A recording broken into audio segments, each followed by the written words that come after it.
महाराष्ट्राचं एक लाडकं नेतृत्व, ज्यांची संबंध महाराष्ट्रात कामाचा माणूस, आपला माणूस, त्यासोबत महाराष्ट्राचे दादा म्हणून ज्यांची ओळख होती, महाराष्ट्राचे माजी उपमुख्यमंत्री तथा या जिल्ह्याचे जावाई, तू मामा सर्वांचे लाडके नेते डॉक्टर पद्मसिंह पाटील साहेबांचे मेहुणी, आमचे नेते माजी मंत्री आमदार मित्र संस्थेचे उपाध्यक्ष राणा जगजितसिंह पाटील साहेब यांचे मामा कैलासवासी अजितदादा पवार यांचं तर दुःखद निधन झालं. महाराष्ट्र एका लोकनेत्याला मुकला, अशा या माझ्या दादांना मी भावपूर्ण श्रद्धांजली अर्पण करतो. सभेच्या सुरुवातीला सर्व व्यासपीठावरील उपस्थित सर्व नेते, पदाधिकारी, कार्यकर्त्याच्या वतीनं, सांजा गावच्या वतीनं दादांना भावपूर्ण श्रद्धांजली. खंडोबा चरणी, विठ्ठल रुक्मिणी चरणी आणि आई तुळजाभवानी चरणी प्रार्थना करतो, माझ्या या लोकनेत्याला चिर शांती लाभो आणि सुनेत्रा हत्या आणि त्यांच्या परिवारावर जो दुःखाचा डोंगर कोसळलाय, तर ते दुःख सहन करायची ताकद आई जगदंबेने देव. ओम शांती शांती.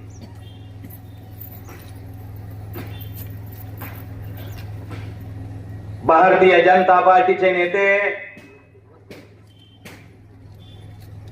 या भागात ज्यांची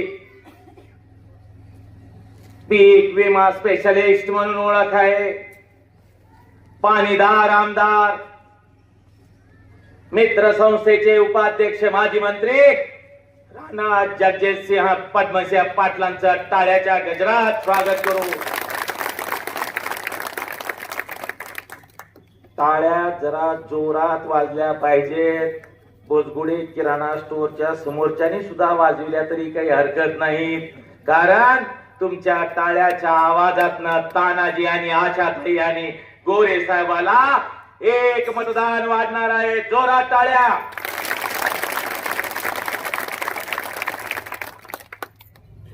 सांजा जिल्हा परिषदचे भारतीय जनता पार्टीचे अधिकृत उमेदवार तानाजी शंकरराव शिंदे,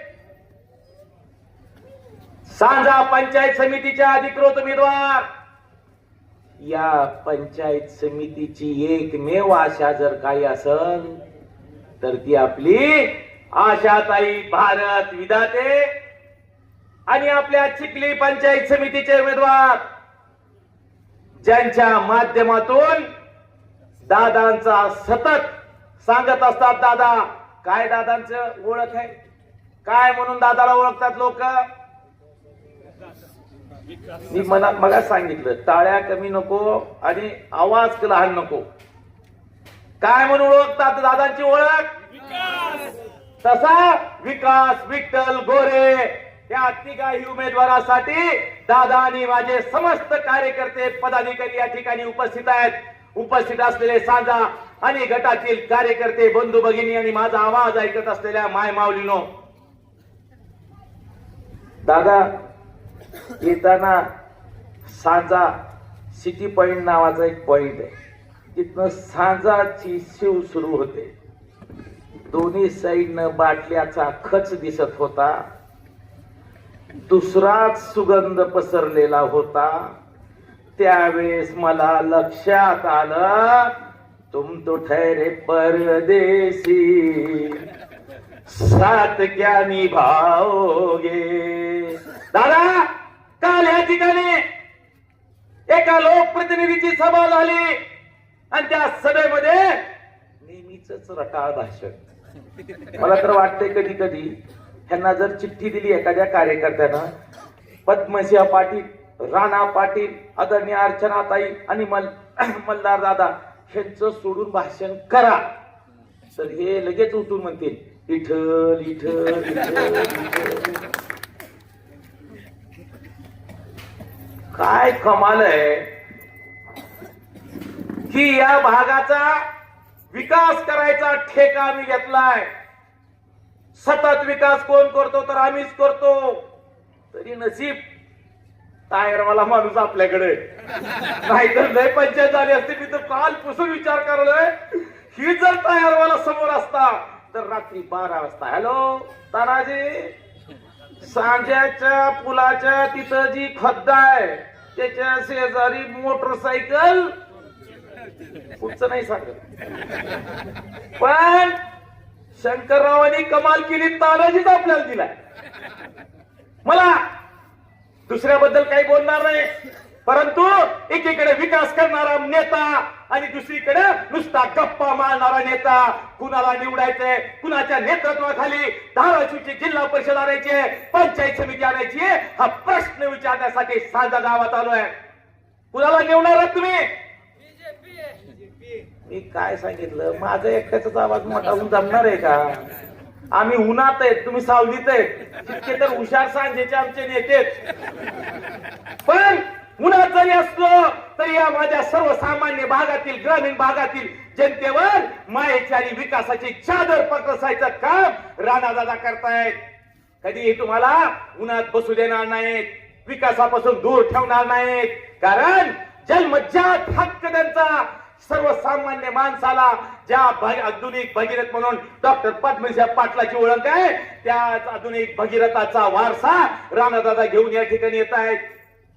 मी या निमित्तानं तुम्हाला विचारतोय की समोरच्या नेत्याचं काल भाषण झालं. गपूरबाई चेअरमन कुठे? दाजी, हा दाजी, दाजी दिसना झाले आजकाल. जरा पाहिजे असतील, नाना असतील, जेवढे पदाधिकारी आहेत ते सगळ्या पदाधिकाऱ्याला विचारतो, कालच्या भाषणात विकासाच्या संदर्भात काय बोलले? काही बोलले का ताई? कोण कोण बाहेरून आपण ऐकलं असेल. आताही माझं मी बघता बघता खंडोबाच्या मंदिरासमोर 2 पोरे लाईव्ह करायले, दाखवायला त्यांना काय काय बोलले, दादा काय बोलणार आहे.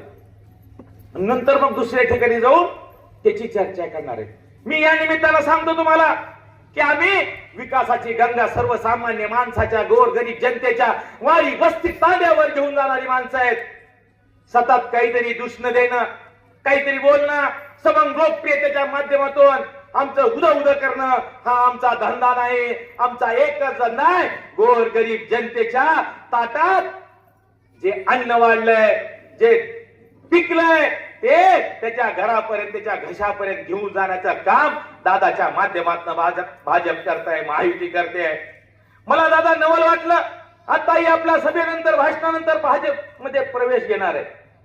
गब्बरबाई बाप्पा असतील, संतोष दावारे असतील, आबा दावारे, याचे जे सगळी टीम आहे, इतकी टीम उभा दामतनं, बाकीच्या विरोधी पक्षातनं एक सत्याचा वारसा घेऊन चालणारी, सत्याचा वारसा घेऊन चालणारी, विकासाचा वारसा घेऊन चालणारी, प्रगतीचा वारसा घेऊन चालणाऱ्या दादाच्या भारतीय जनता पार्टीत प्रवेश करतायत.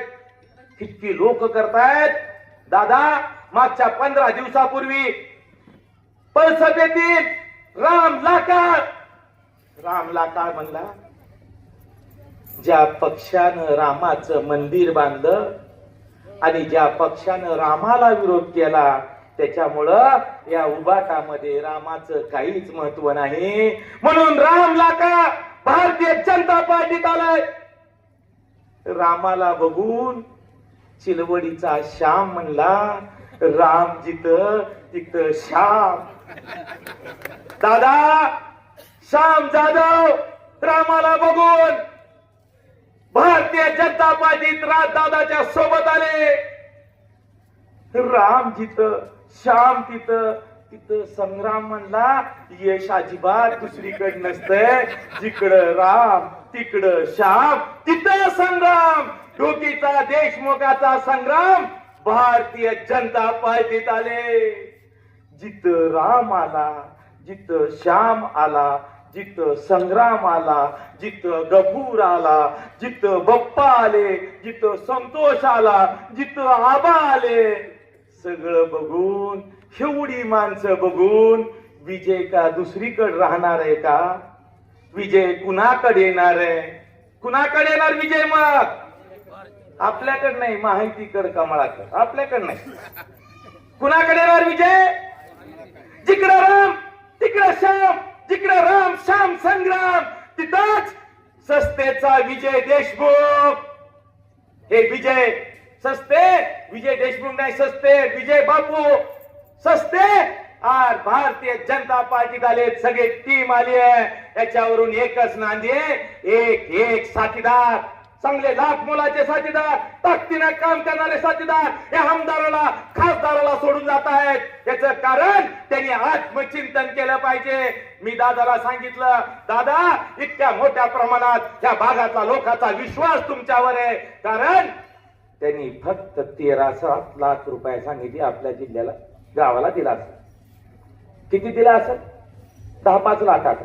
खासदार तर एवढा दिसायला आहे की रस्ता पण खासदारच केलाय. मग साजाती बोरफ खरंय का बापू? नाही ना कुणी त्या जोडीने त्यांनी केला. आडवीला ती तर आडवी कायमचा धंदा त्यांनी सुरू करायचा. झारीतले शुक्राचार्य पैशासाठी. हा मी नाही म्हणला, कोण टीव्ही वाला असेल तर तिकडे दाखवा, नाही तर पुन्हा म्हणतात पैशासाठी ले, पुन्हा परेशानी होती. दादा हा रस्ता तुम्ही केला, हे समोरचा जो मुख्यमंत्री सडक योजनेमधला रस्ता असाल, सावता माळी समाजासाठी 10 लाख रुपये असतील, धनगरासाठी समाजासाठी सभागृह असेल, यशवंत नगर मधील गणपती मंदिरासाठी 10 लाख रुपये, ज्ञानेश्वर मंदिरासाठी 10 लाख रुपये, शिवाजी नगर मधील सभागृहासाठी शाळेच्या शेजारच्या 10 लाख रुपये या वर्षी दादाच्या माध्यमातून. बाबा बाबा बाबा बाबा ही दादाचं सांगितलं, त्यांनी हळूच अर्चनाताईचं काढलंय. ती दादाचं वाचलं नाही, अजून ही दादाच आहे का? आणि बाबा हे दाखविले का नाही? काल दाखवायचं ना उठून एखाद्यानं ही काय केलंय म्हणून. सांगा त्या देवळाली रस्त्यासाठी 7,50,00,000 रुपये. बघा कुठं 7,50,00,000 रुपये आणि कुठं 13 लाख. बरं 1,50,00,000 पण 1 कोटी दाजी असल्यामुळे लबाड बोलायचं नाही म्हणते. खरे बाबा, त्या दाजीसाठी टाळ्या वाजवर एकदा. दाजी तुमची जबाबदारी आहे. हा 1,50,00,000 रुपयाची शाळा वर्ग खोलीसाठी अर्चनाताईच्या माध्यमातून 1 कोटी जाईल ते. 1 कोटी रुपये आणि दलित वस्तीसाठी 72 लाख रुपये. शेकापूर साठी 1,48,00,000. तिकडं विकासाचे यादीच वाढत चालली आणि तिकडं गप्पाची यादी. तिकडं कामं झालेली कामं आहेत आणि तिकडं होऊ घातलेली कामं आहेत. मी परवा नायगावला गेलो होतो, रस्ता खराब होता. तिथल्या एका माणसाला म्हणलं, उबाटावाल्या रस्ता खराब आहे. ती म्हणते सरकार आमचं नाही, आम्ही काय करावं? जर सरकार तुमचं नाही तर तुम्ही कशा पद्धतीने विकासाची गंगा आणणार आहेत? हे ट्रिपल इंजिनचं सरकार आहे. नरेंद्र मोदीचे पैसे महाराष्ट्रातल्या देवेंद्र फडणवीसकडे देणार. देवेंद्र फडणवीस साहेबांचे पैसे धाराशिवला राणा जगदीश पाटील साहेबांच्या माध्यमातून जिल्हा परिषद मध्ये येणार आणि जिल्हा परिषद मधनं सांजाच्या पंचायत समितीमधून या भागात विकासाचं इंजिन दौडणारे ट्रिपल इंजिनचं सरकार तुम्हाला निवडायचंय. नगर परिषदला कोण निवडून आलं? कोण निवडून आलं? कमळ. महानगरपालिकेत कोण निवडून आलं? कमळ. आता तुम्ही सांगा, कुणाला शंका आहे का? आता सांजा गटात काय निवडून येणार? असं सांगून जमत नाही, दाखवावं लागतंय. तुम्ही बोललेलं काही काही म्यूट करतेत, अनम्यूट करतेत. हात वर करून दादाला दाखवा काय येणार. ताई तिघी जणी जरा थोडं डाऊट आहे का? डाऊट आहे का? चला एकदा परत एकदा सगळेजण हात वर करून पोतगुडे पुसून चला सगळेजण. दादा आता पूर्ण अर्थानं सांजा गट राणा दादाच्या पाठीशी खंबीरपणे वाय. चला संकल्प करू, 7 तारखेला ही निवडणूक तानाजीच्या भविष्याची नाही, तानाजीच्या भवितव्याची नाही, आशाताईच्या भविष्याची नाही, आशाताईच्या भवितव्याची नाही, किंवा विकासच्या भवितव्याची आणि भविष्याची नाही.